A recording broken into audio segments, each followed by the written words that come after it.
जय श्री कृष्णा। आइए सुनते हैं पुरुषोत्तम मास महात्म्यम कथा का 17वां अध्याय। नारद जी ने कहा, हे कृपा के सिंधु, उसके बाद जागृत अवस्था को प्राप्त उस राजा दृढ़धनवा का क्या हुआ? मुझसे कहिए, जिसे सुनने से पापों का नाश हो जाता है। नारायण जी बोले, अपने पूर्व जन्म के चरित्र को सुनने से आश्चर्ययुक्त तथा और सुनने की इच्छा रखने वाले राजा दृढ़धनवा से वाल्मीकि मुनि ने कहा कि स्त्री के मुख से शीतल वाणी को सुनकर सुदेव शर्मा भगवान में चित्त लगाता हुआ कहता है कि जो होने वाला है वह होगा, और यह सोचकर वह पुष्प समिधा आदि के लिए वन को गया। इस प्रकार करते हुए उस सुदेव शर्मा का कितना ही समय बीत गया। वहाँ जाकर सुदेव शर्मा मन से हरि भगवान के चरण कमलों का ध्यान करने लगा। उसी दिन उसका लड़का शुकदेव अपने मित्रों के साथ बावली को गया।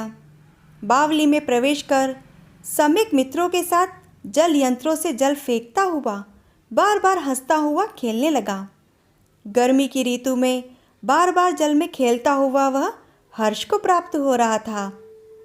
बालकों से खेल करते हुए अतः जल में खड़ा हुआ वह शुकदेव बालक मित्रों से पीड़ित होकर मित्र वर्ग के भय से भागने की इच्छा करता हुआ अपनी श्वास को रोककर अपने मित्रों को छलने की इच्छा से वहाँ जल में गोता लगाने लगा, किंतु उस जल में व्याकुल होकर उससे बाहर निकलने की इच्छा करने पर भी न निकल सका और वह मृत्यु को प्राप्त हो गया। जल से निकलते हुए बालक को न देखकर वे सभी मित्र चकित होकर हाहाकार करते हुए जोर से दौड़े और अत्यंत शोक से ग्रस्त वे बालक उसकी माता गौतमी से जाकर बोले। उन बालकों के अत्यंत अप्रिय वचन को सुनकर पुत्र प्रेम वाली वह गौतमी तुरंत पृथ्वी पर गिर गई। उसी समय वन से भी सुदेव शर्मा आया। पुत्र का मरण सुनकर कटे वृक्ष के समान वह भी पृथ्वी पर गिर गया। उसके बाद दोनों ब्राह्मण स्त्री पुरुष उठकर बावली को गए। वहाँ जाकर मृत पुत्र का आलिंगन करके उसके शरीर को गोद में लेकर सुदेव शर्मा अपने पुत्र का मुख चूमने लगा। अपनी गोद में स्थित मृत पुत्र को बार बार देखता हुआ गदगद अक्षर से बोला, हे पुत्र, मेरे शोक का नाश करने वाले शीतल सुंदर और शुभ वचन को बोलो। हे वत्स, मेरे मन को प्रसन्न करो।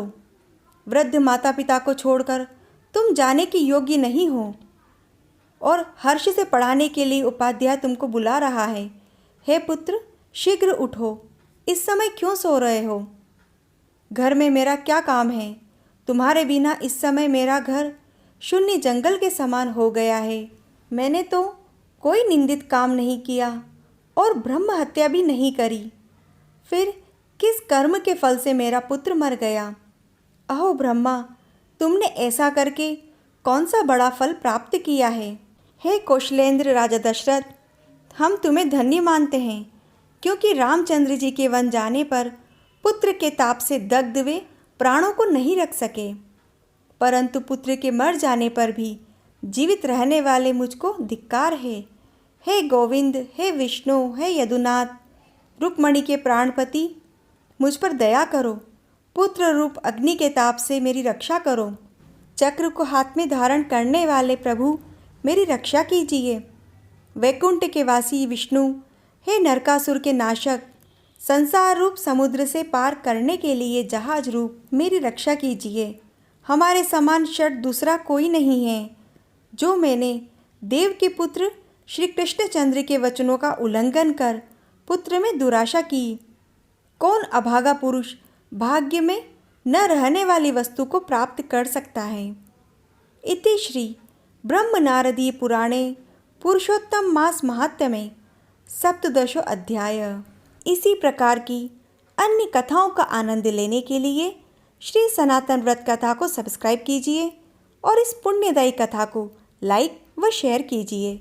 जय श्री कृष्णा।